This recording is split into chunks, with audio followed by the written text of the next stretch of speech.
I am angry. I'm angry. I'm angry. I'm angry.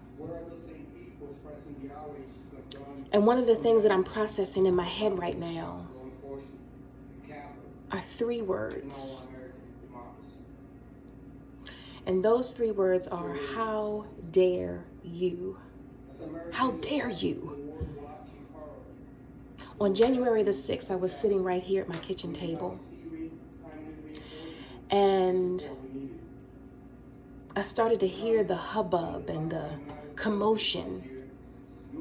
And I looked at the screen and I could not believe my eyes. I couldn't believe it. I was witnessing rioters storming the Capitol. And I instantly started to feel this thud in my chest and this nauseating feeling in my stomach. I could not believe what I was watching. My daughter called. She was not at home. And she was like, Mom, what is happening? And I had no words. I had no words to give to my child.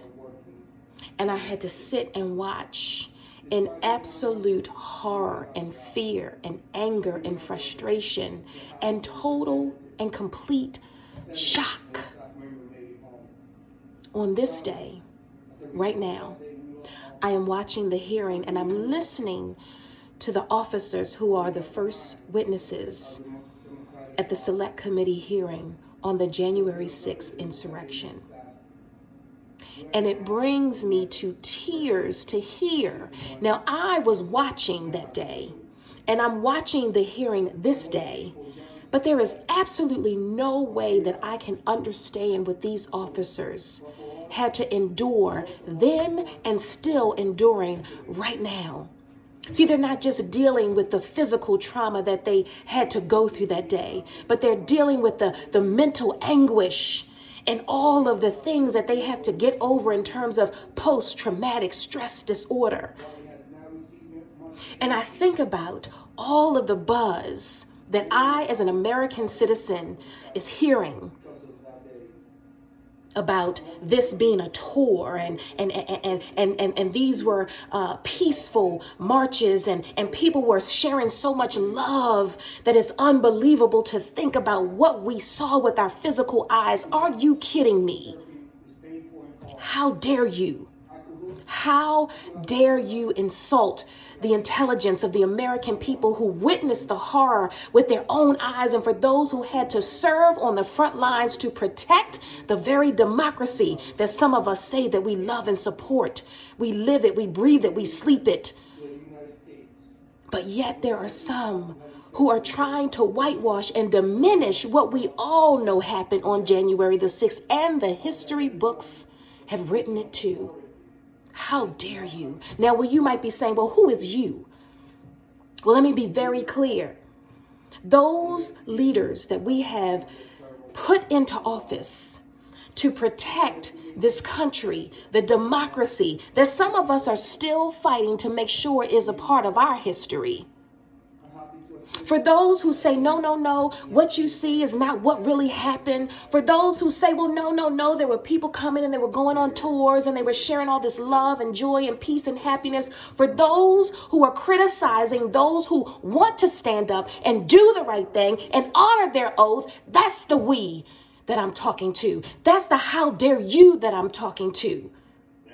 As I watch this, I am literally appalled to think that these officers were willing to not only protect on that day, but some of them would go right back and protect the very people who want to deny them the opportunity to have justice from what happened that day. How dare you? How dare you? Now, if you're the one who looked at January the 6th and you say, oh my gosh, I'm just as appalled and angered and frustrated, and I, as an American, want the truth just as much as you do, then I'm not talking to you. Because you and I have the right to know exactly what happened on that day. But for those who are trying to sweep it under the rug, pretend it didn't happen, and say we should just turn the other cheek and look the other way for what? For the sense of a word that is oh so dangerous, and that word is yes, power. How dare you? How dare you? See, transformation comes when we begin to embrace the truth. Transformation comes when we no longer try to stop hiding behind the power that we're seeking. See, transformation comes when we begin to say, oh, you know what? My conscience won't let me sleep. My conscience won't allow me to just let this be. How dare you? And I send this message today because you and I, in the ordinariness of our lives, even if January 6th, my God, had never happened, and I do wish that it had not. But here we are, knowing that now the most horrific day that I have ever witnessed with my own eyes is now in the history books. There's absolutely no way that we can deny it. There's no defending it. There is no denying it. There is no defending it. It is now in the history books. Every video, every piece of footage, every camera that captured everything that happened on that day is in the history books. So beyond January the 6th, in our own everyday lives, we have to ask ourselves, what's important to us? Are we so gripped by the need to want to hold on to something that we would just deny the opportunity to do the right thing? That's the question that we have to ask ourselves. See, as I've looked at this, I'm thinking to myself, my God, how do we deny what we've seen with our own eyes? My God, how do we deny the hurt and the pain that people have experienced and they're still dealing with it?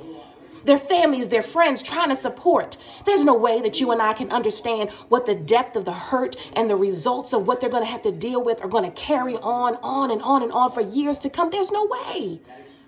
The officer who was in between that turnstile being crushed, and you could hear the agony in his voice. How dare you deny these men and women who are there to protect and to serve and who are doing it the right way? And we want to say, no, it's not what you think. No, it's not what you saw. So in our everyday lives, what this has taught me is to ask a couple questions of myself. And I'm hoping that if you hear the sound of my voice, that you too ask yourself some questions. What's meaningful to me? What's important to me? Am I willing to just throw it all away? Am I willing to sacrifice something that's meaningful and important and doing the right thing just because I want to hold on to something that makes me shine and look brighter than the brightest? Is that what's important? Am I willing to criticize and put people down because they want to get to the truth, because they're doing the right thing, regardless of who they claim themselves to be? I don't care about party, but what I do care about is we owe these people, the American people, something that some are not willing to give, and that's truth. See, transformation comes. Transformation comes when we accept the fact that sometimes the side of history might not be on the side that we are willing or happy to stand by. See, transformation comes when we say, okay, I know that, I really want to hold on to this, but it's not the right thing. And it just makes sense to let people know how in the world could something like this happen. So in your everyday life and in my everyday life, we have to ask ourselves the question, what are we willing to align ourselves to? What are we willing to connect ourselves to at any cost? At any cost. It doesn't matter if I hide the truth. If it means that I can hold on to my power, that I can hold on to my prestige, that I can hold on to the name that I claim for myself. It doesn't matter. This is forcing me and hopefully you to say, what in the world? Where does transformation come? Where do we make the shift? Where do we say, you know what? I'm just going to do this because it's the right thing to do. I had a conversation with someone just on yesterday. And what he said to me was, I did this because it just made sense. I did this because it was the right thing to do. Now, we were talking about something altogether different. It was about honoring people for the hard work that they do on a day-to-day basis. And he said to me, there was no thinking about what I needed to do. I needed to compensate these people for what they did. I didn't have to think about it. I didn't have to ponder over it. I wasn't going to wishy-wash on it. I did it because it was the right thing. And I said, you know what? As a leader, I respect you for that because you did what you did just because it was the right thing to do. But can you believe that there are people who are being criticized for doing what's just right? So I'm hoping that you and I ask ourselves the question, how much am I willing to hold on to a little grip of power, to a little grip of name for myself, to a little grip of, oh, I'm so-and-so, and I'm this person, and I'm that person, I'm leader this, and I'm leader that, and I'm doing this for my people, for my party, I'm doing all this stuff, and I gotta hold on to it at any cost, even if that means that I have to poo-poo and push aside the realities that we're dealing with. How dare you? How dare you? And if you happen to see this, then ask your question, is the you me? Is the how dare you, is that me?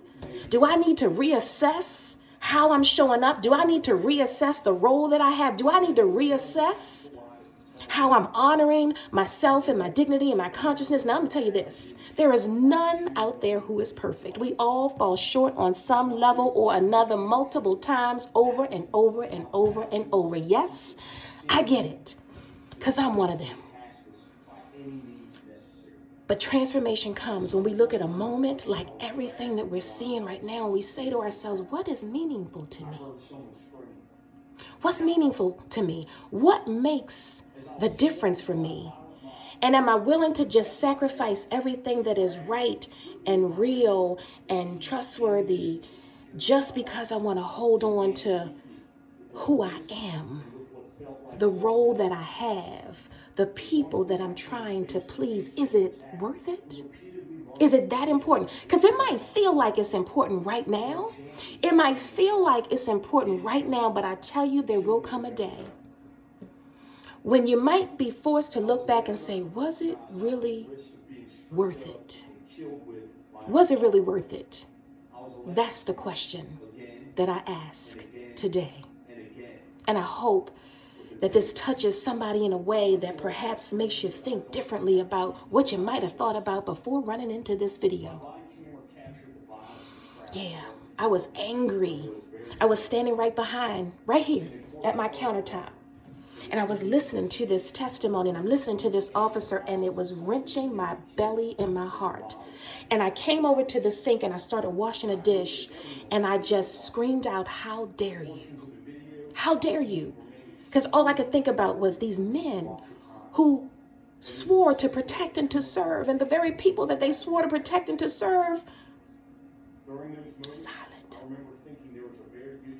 silent. And I started washing this dish out, and I was pissed off. And that's what I said, how dare you? And I wanted to share it with you. How dare we? How dare we? How dare we show up and pretend to be something that we're not?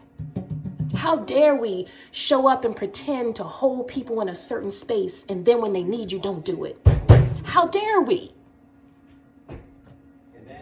And I just wanted to pass it along to you because I think this is my way of healing myself in this moment.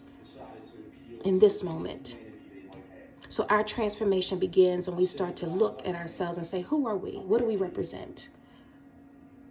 And are we holding on to something that's really important, or are we holding on to something just for the sake of holding on to it with a tight pit bull grip that we are unwilling to let go at all cost? That's what I wanted to share.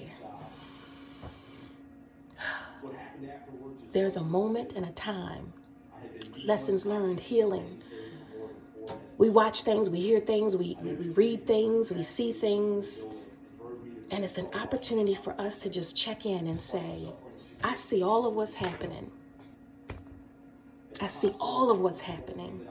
How can I use this to help me show up, to create the best version of myself for me, for my loved ones? How can I use this to be better than what I see? How can I use this to be better than what I hear? How can I use this to make the difference that really makes a difference, right? Not just to select audience. And it might be a select audience depending on, if you're in business and you got a target audience. I get that. But how can we show up to be the best version of ourselves, moment to moment, day by day, and using life happening all around us to show us how to show up, how not to show up, how to stand for something that really means something, right? That's why I wanted to share this today, because yes, transformation begins when we break the barriers, move them out of the way, the things that keep us from showing up to be that best version. And this for me was an opportunity to look at it from a holistic standpoint for me and hopefully for you too. So I look forward to seeing you again real soon. Until I do, I want you to take care of yourself and I want you to be well, be nice, be kind.